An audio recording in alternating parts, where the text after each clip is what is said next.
আমরা 13 তারিখ থেকে আল্লাহ তাআলার দরবারে একটা নতুন বাংলাদেশ চাই, একটা অভিশাপ মুক্ত বাংলাদেশ চাই। আমার মায়ের জন্য একটা নিরাপদ বাংলাদেশ চাই, শিশুদের জন্য একটা নিরাপদ বাংলাদেশ চাই, আবাল বৃদ্ধ বনিতার জন্য একটি নিরাপদ বাংলাদেশ চাই, সকল ধর্ম বর্ণের মানুষের জন্য নিরাপদ বাংলাদেশ চাই। প্রিয় খুলনাবাসী ভাই ও বোনেরা, আপনারা কেমন আছেন? আলহামদুলিল্লাহ রাব্বিল আলামিন, ওয়াসসালাতু ওয়াসসালামু আলা রাসূলিহিল কারীম ওয়া আলা আলিহি ওয়া সাহবিহি ওয়া আহলি বাইতি আজমাইন। খুলনার 6টি আসনে 11 দলীয় নির্বাচনী ঐক্যবদ্ধ বাংলাদেশের পক্ষ থেকে যে 6 জন দায়িত্বশীল নেতাকে দেশবাসীর প্রত্যাশা পূরণের জন্য আমরা সংসদ সদস্য পদপ্রার্থী করেছি, তাদের সমর্থনে আয়োজিত আজকের এই জনসভার সম্মানিত সভাপতি, সভা মঞ্চে বসা 11 দলের কেন্দ্রীয় এবং স্থানীয় নেতৃবৃন্দ, প্রিয় খুলনাবাসী ভাই ও বোনেরা, আল্লাহ তাবারক ওয়া তাআলার শুকরিয়া আদায় করছি যে মহান রব্বুল আলামিন একটি ফ্যাসিবাদী শক্তির কবল থেকে 24 সালের 5ই আগস্ট এদেশের মজলুম মানবতাকে আল্লাহ তাআলা মুক্তি দান করেছেন। আলহামদুলিল্লাহ। খুলনাবাসী, সারা দেশের মতো আপনারাও মজলুম ছিলেন। সারা বাংলাদেশের জনগণ প্রত্যক্ষ করেছে খুব খুব রক্ত আর খারিকারি লাশ। খুলনা তার ব্যতিক্রম ছিল না। তাই ফ্যাসিবাদী শাসন আমলে শুরু থেকে শেষ পর্যন্ত, বরঞ্চ তারও একটু আগে আমি ফিরে যেতে চাই সেই পল্টন মোড়ের 2006 সালের 28 অক্টোবরের নৃশংস লঘুবৈঠার হত্যাকাণ্ডে। এখান থেকে শুরু করে 24-এর 5ই আগস্ট পর্যন্ত যাদের আত্মাহুতি, যাদের আত্মত্যাগের বিনিময়ে আজ আমরা বাংলাদেশ পেয়েছি, আমি সেই সমস্ত শহীদানের প্রতি গভীর শ্রদ্ধা নিবেদন করছি। যে সমস্ত ভাই বোনা জুলুম অত্যাচার ফ্যাসিবাদের প্রতিবাদ করতে গিয়ে আহত পঙ্গু হয়েছেন, লড়াই করেছেন, দফায় দফায় মামলা গলায় নিয়ে জেলে গিয়েছেন, এমনকি অনেকের পক্ষে দেশে থাকাও সম্ভব হয়নি, আমি তাদের প্রতি সহানুভূতি এবং শ্রদ্ধা নিবেদন করছি। সম্মানিত ভাই ও বোনেরা, খুলনাকে একসময় বলা হতো শিল্পের রাজধানী। আজকে শিল্প 54 বছরে বিকশিত না হয়ে মুখ থুবড়ে পড়ে আছে। এক এক করে সবগুলা সরকারি ব্যবস্থাপনায় পরিচালিত শিল্প কারখানা বন্ধ হয়ে আছে। দুনিয়ার দেশগুলো শিল্পের দিকে এগিয়ে যাচ্ছে, আর আমরা শিল্পকে একটা একটা করে খুন করছি। আপনাদের স্মরণ থাকার কথা, 2001 থেকে 2006 4 দলীয় জোটের একটা সরকার ছিল। আমাদের সেই সময়ের সম্মানিত আমির শহীদ মৌলানা মতিউর রহমান নিজামী, তিনি এক সময় এসে 15 বছরের মাথায় শিল্পমন্ত্রীর দায়িত্ব পেয়েছিলেন। দায়িত্ব হাতে নিয়ে বলেছিলেন, আল্লাহ আমাকে তৌফিক দিলে আমার মেয়াদকালে নতুন করে আর একটি শিল্প কারখানায় তালা ঝুলাতে আমি দেব না।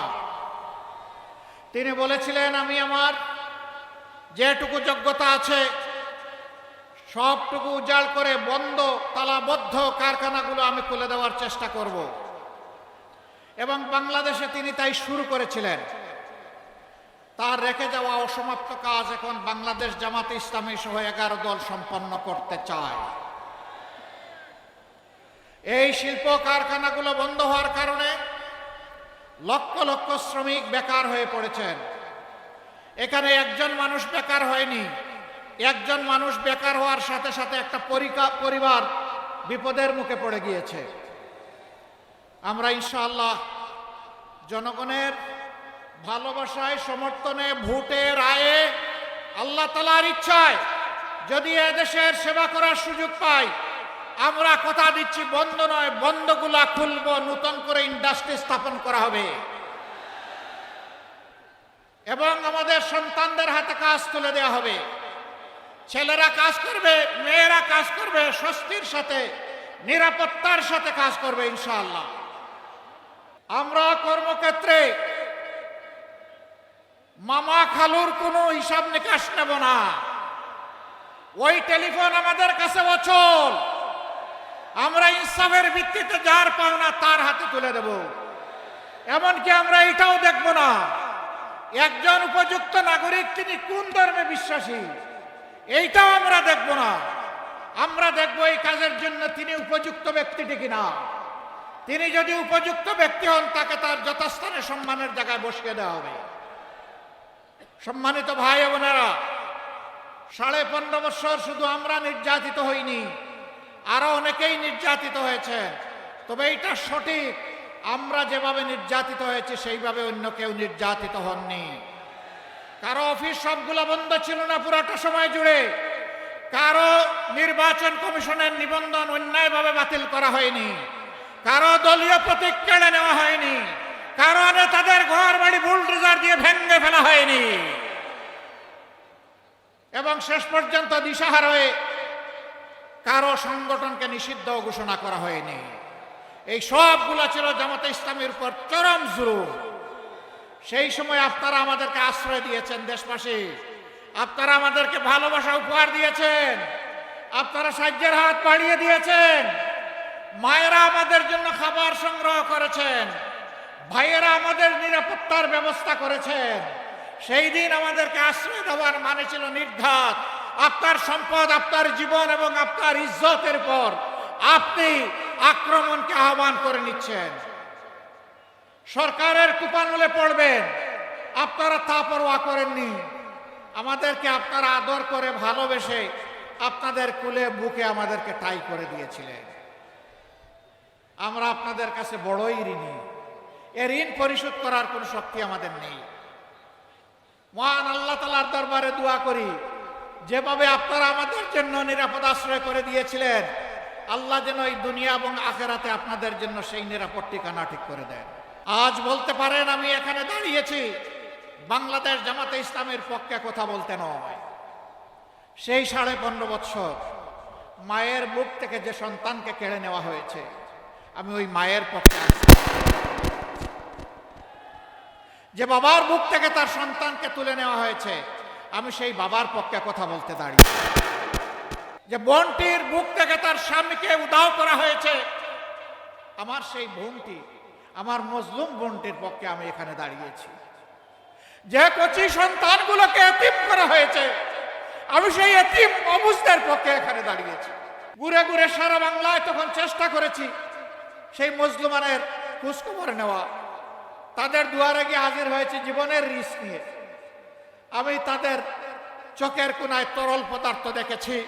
সেই তরল পদার্থ চোখের সাধারণ পানি ছিল না।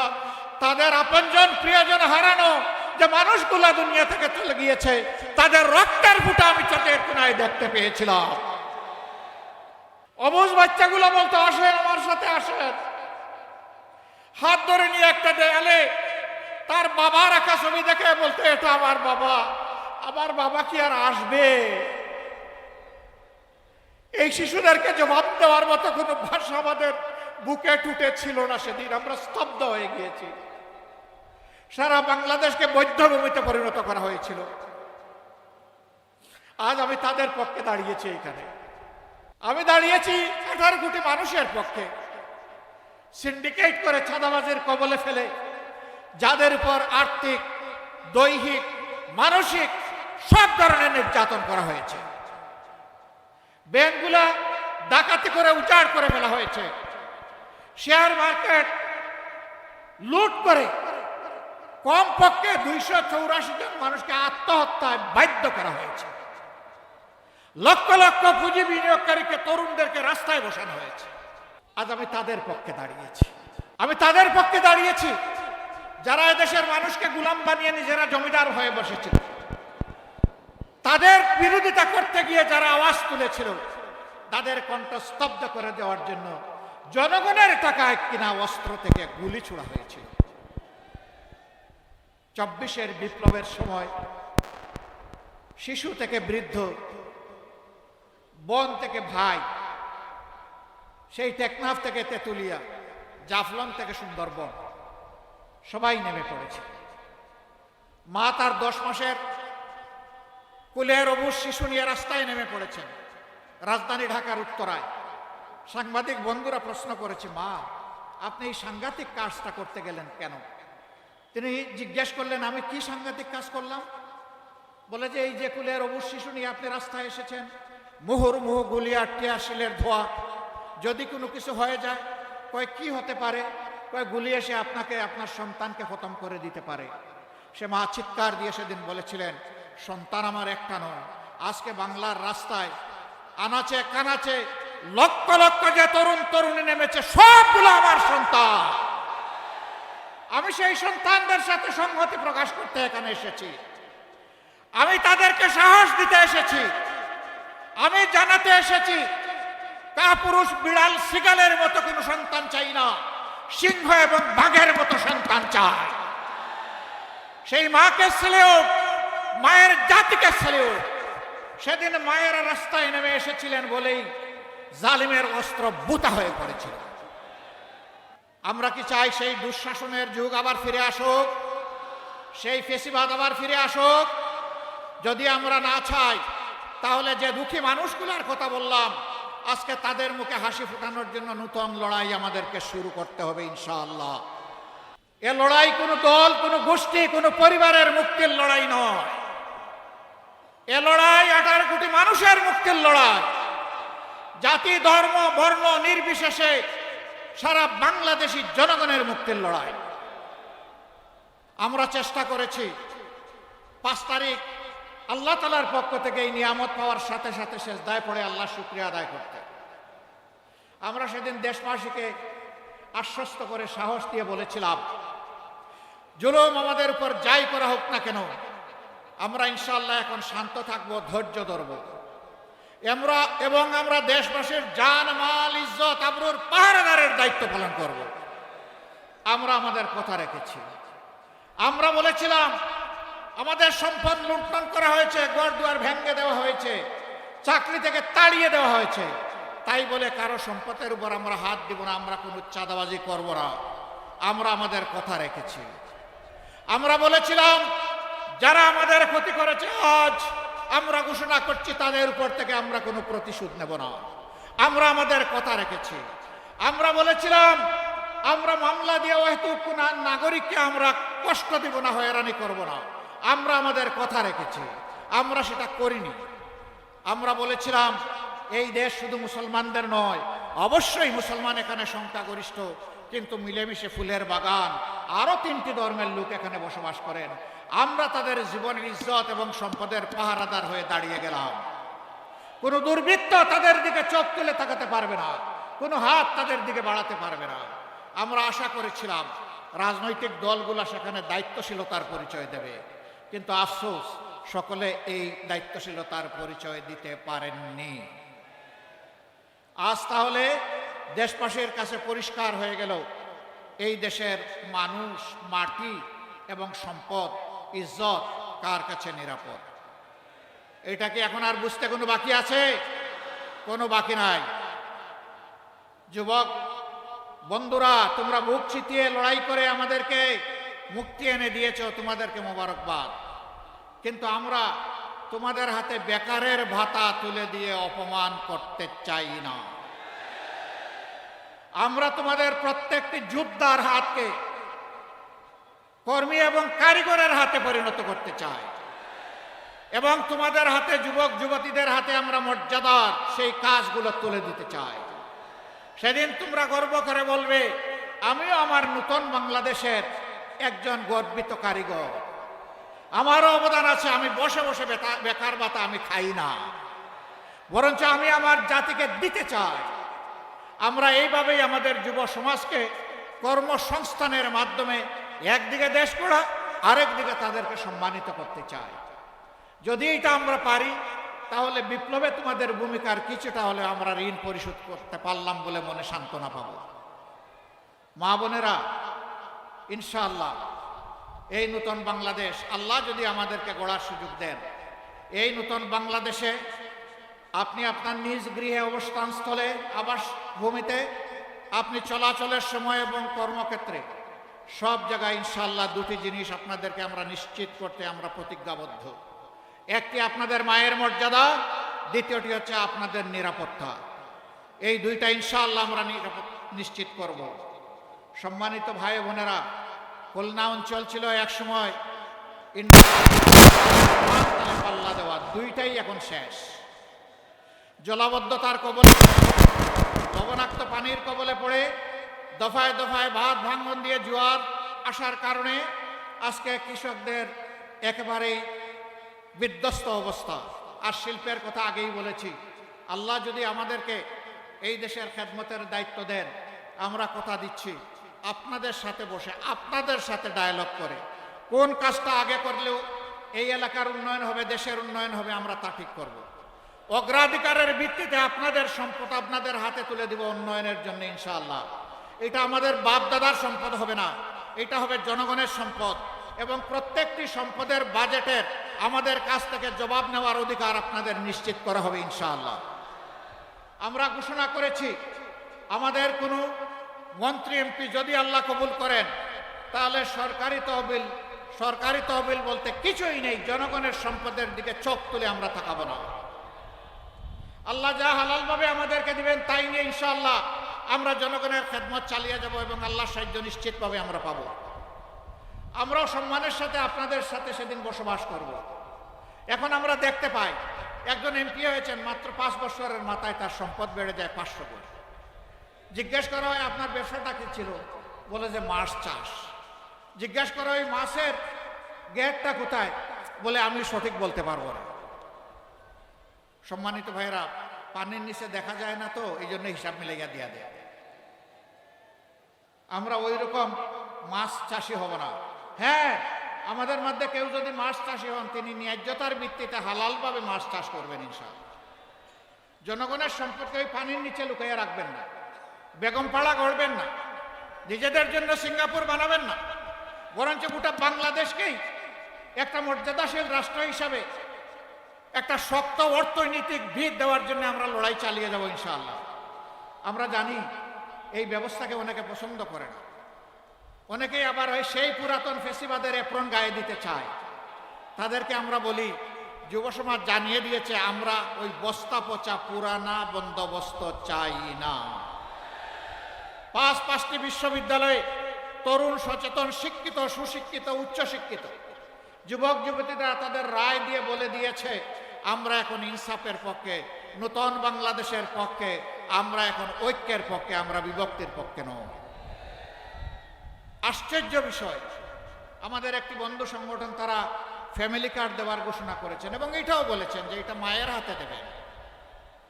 তারা একদিকে দিচ্ছেন ফ্যামিলি কার্ড, আর একদিকে দিচ্ছেন আমার মায়ের গায়ে হাত।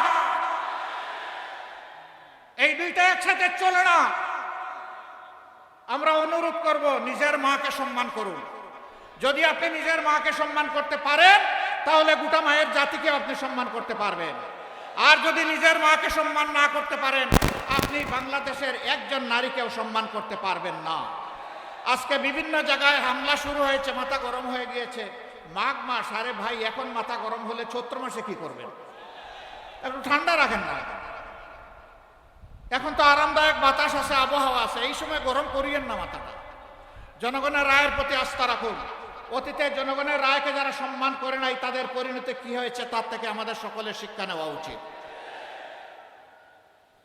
হ্যাঁ, জনগণের গায়ে হাত দিতে পারবেন, পিঠে চাবুক মারতে পারবেন, কিন্তু জনগণের হৃদয় এবং কলিজা জয় করতে পারবেন না। হৃদয় কলিজা যদি জয় করতে হয়, তাহলে সকলকে তার নিজ নিজ জায়গায় সম্মান দিতে হবে, বিশেষ করে মায়ের জাতিকে। আমাদের কথা ভাই একেবারেই স্পষ্ট, জীবন দিব, আমার মায়ের ইজ্জত দেব না।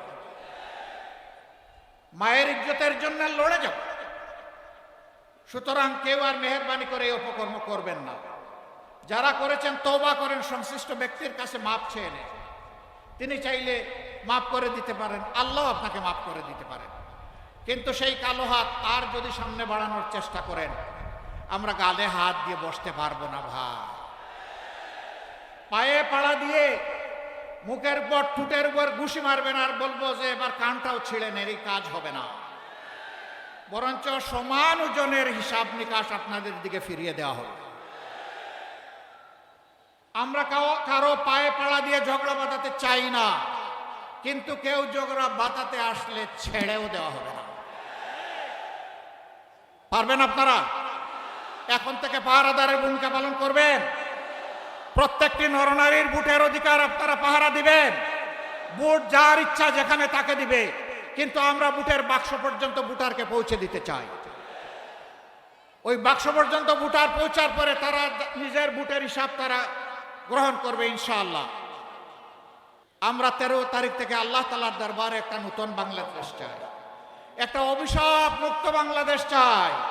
আমার মায়ের জন্য একটা নিরাপদ বাংলাদেশ চাই, শিশুদের জন্য একটা নিরাপদ বাংলাদেশ চাই, আবাল বৃদ্ধ বনিতার জন্য একটি নিরাপদ বাংলাদেশ চাই, সকল ধর্ম বর্ণের মানুষের জন্য নিরাপদ বাংলাদেশ চাই। সেই বাংলাদেশ চাইলে এখন থেকে দুটি ভোটের ব্যাপারে কঠিন সিদ্ধান্ত এবং স্পষ্ট সিদ্ধান্ত নিতে হবে। হ্যাঁ ভোট মানেই হচ্ছে আজাদি, না ভোট মানে হচ্ছে গুলামি। এবার আপনারা বলুন, আজাদি না গুলামি? আজাদি না গুলামি? 12 তারিখ ভোট হবে ইনশাআল্লাহ হায়ের পক্ষে। প্রথম ভোট হা, এরপরের ভোটটি হবে ইনসাফের পক্ষে। যারা তাদের চরিত্র হেফাজত করেছে, সংগঠনকে হেফাজত করেছে, তারা দেশকে হেফাজত করবে ইনশাআল্লাহ। আমরা এই দুইটি ভোট, এই দুইটি আমানত প্রত্যেক ব্যক্তির কাছে আমরা হাত পেতে আবেদন জানাই, আপনারা আমাদেরকে দিন। অনেককে পরীক্ষা করেছেন, এই দায়িত্ব একবার আমাদেরকে দিয়ে আমাদেরকেও পরীক্ষা করুন এবং আমাদের সাথে থাকুন। আমরা কথা দিচ্ছি, আমরা আপনাদের সাথে থাকবো ইনশাআল্লাহ। সম্মানিত ভাইয়েরা, এখন আমি 6 জন প্রার্থীকে আপনাদের সামনে তাদের হাতে 11 দলের প্রতীক তুলে দিচ্ছি।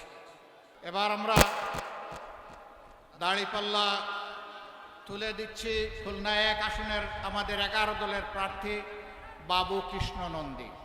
মার্কা আছে? কোনসে মার্কা? জুড়ে সুরে সারা দেশে খুলনায় 12 তারিখ সারাদিন ইনশাল্লাহ ইনশাল্লাহ। জাযাকুমুল্লাহু খায়রান। এবার খুলনা 2 আসন অ্যাডভোকেট শেখ জাহাঙ্গীর হুসাইন, আসেন পাশে দাঁড়ান। জি আলহামদুলিল্লাহ, তার হাতেও ইনসাফের প্রতীক দাঁড়িপাল্লা তুলে দিলাম। 12 তারিখ সারাদিন মা বোনেরা ভোট দিন, দাঁড়িপাল্লা বেছে নিন। আপনারা দাঁড়িপাল্লার বিজয় নিয়ে ইনশাল্লাহ 12 তারিখ গড়ে ফেলবে। খুলনা 3 অধ্যাপক মাজেদুর রহমান, না হ্যাঁ মাহফুজুর রহমান, তো নাম তো লেখছে আলহামদুলিল্লাহ। বিশিষ্ট শিক্ষাবিদ, খুলনা মহানগরী জামাতের সম্মানিত আমির অধ্যাপক মাহফুজুর রহমানের হাতে আমরা সোনালী পাল্লা তুলে দিলাম। ভাই প্রতীক আছে? কোন সে প্রতীক? আরো জুড়ে 12 তারিখ সারা বাংলায় খুলনায়। জাযাকুমুল্লাহু খায়রান। খুলনা 4 তিনি খেলাফত মজলিসের সম্মানিত নায়েবে আমির হযরত মৌলানা সাখাত হুসাইন, তার হাতে আমরা ইনশাআল্লাহ ঠিকঠাক মতো বাংলাদেশ চলার জন্য দেয়ালগড়ি তুলে দিচ্ছি। আমরা দেয়ালগড়ি তুলে দিলাম ইনশাআল্লাহ। গড়ির কাটা মেপেই বাংলাদেশের উন্নয়ন হবে ইনশাআল্লাহ।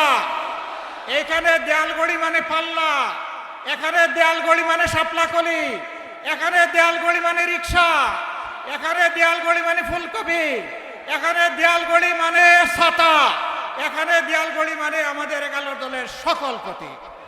আমরা মিলেমিশে এক হয়ে দেয়ালগড়িকে বিজয়ী করব ইনশাআল্লাহ। এরপরে খুলনা 5,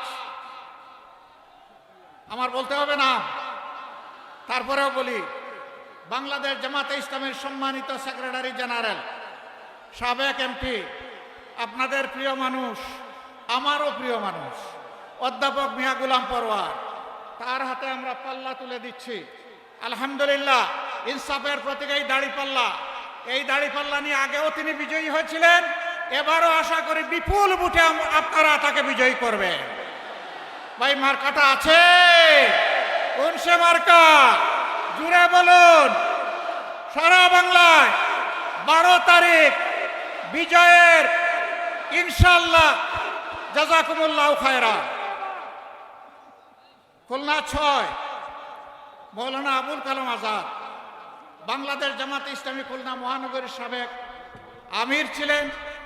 ছাত্র জীবনা থেকে যিনি নিবেদিত প্রাণ একজন সমাজকর্মী এবং যিনি ইনশাআল্লাহ কয়লা পাইকগাছা থেকেই খুলনাবাসীকে নেতৃত্ব দিবেন, তার হাতেও আমরা তার হাতে ইনসাফের প্রতীক দাঁড়িপাল্লা তুলে দিলাম।